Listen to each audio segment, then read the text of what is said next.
नमस्कार। हमने आज के लेक्चर में हम देखेंगे कि सीमांत उपयोगिता ह्रास नियम का क्या महत्व है।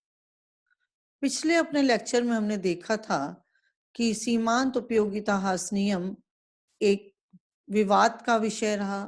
बहुत से लोगों ने उसके अपवाद बताए और आलोचकों ने उसकी कटु आलोचना भी की।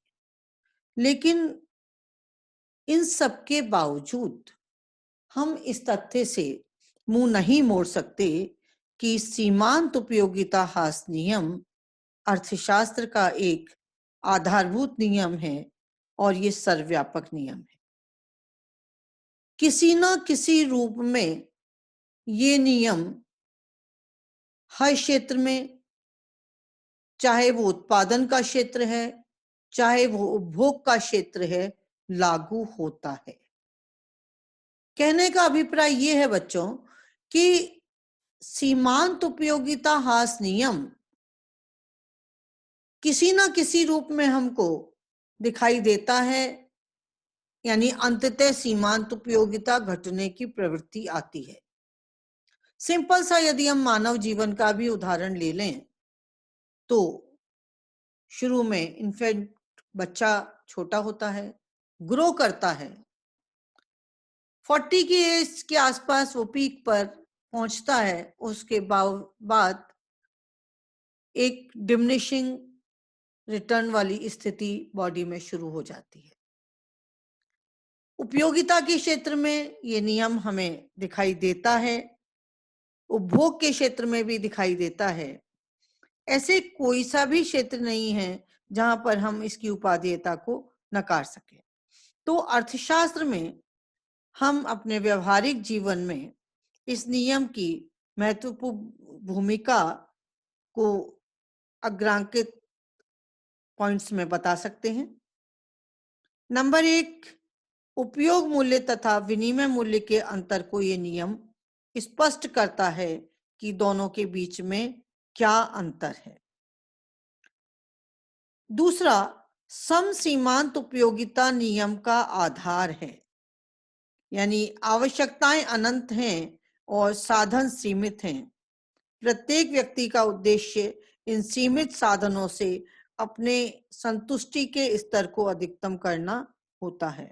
तो वो चयन कैसे करेगा, ये हमको आधार देता है सीमांत उपयोगिता ह्रास नियम। किस तरीके से अपना व्यय करेगा कि अधिकतम संतुष्टि के स्तर को प्राप्त कर सके। नेक्स्ट है समाजवादी व्यवस्था में इसका महत्व, यानी समाजवाद में न्यायोचित वितरण की व्यवस्था जो है वो सीमांत उपयोगिता ह्रास नियम के आधार पर की जा सकती है।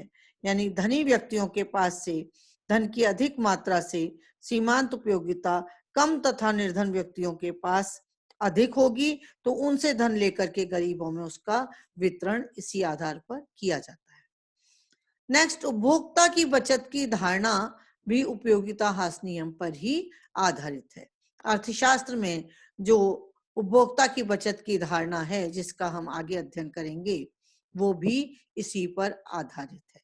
नेक्स्ट, ये नियम मांग के नियम की भी व्याख्या करता है, यानी जब वस्तु की इकाइयां बढ़ती जाती हैं तो सीमांत उपयोगिता कम होती है और उसकी कीमत में कमी आनी शुरू हो जाती है। ये जो मांग का नियम है इसको भी ये नियम साथ में लेकर के चलता है।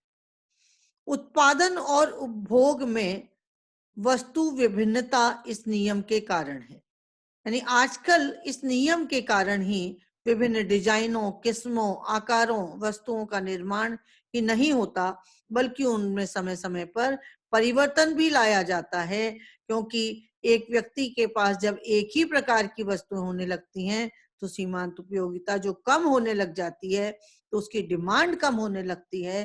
तो ये नियम इस चीज को बताता है जिसके आधार पर उत्पादक उपभोक्ता की रुचि के अकॉर्डिंग उत्पादन करना शुरू करते हैं। नेक्स्ट है मूल्य निर्धारण में इसका महत्व है, यानी सीमांत उपयोगिता ह्रास नियम मांग के नियम की व्याख्या तो करता ही है, परंतु ये मूल्य निर्धारण में भी एक मार्गदर्शक का काम करता है। जब वस्तु की पूर्ति मांग से अधिक हो जाती है तो सीमांत उपयोगिता में जो कमी आने से मूल्य नीचे हो जाते हैं, तो ये बताते हैं कि इस वस्तु का प्रोडक्शन कम करना चाहिए।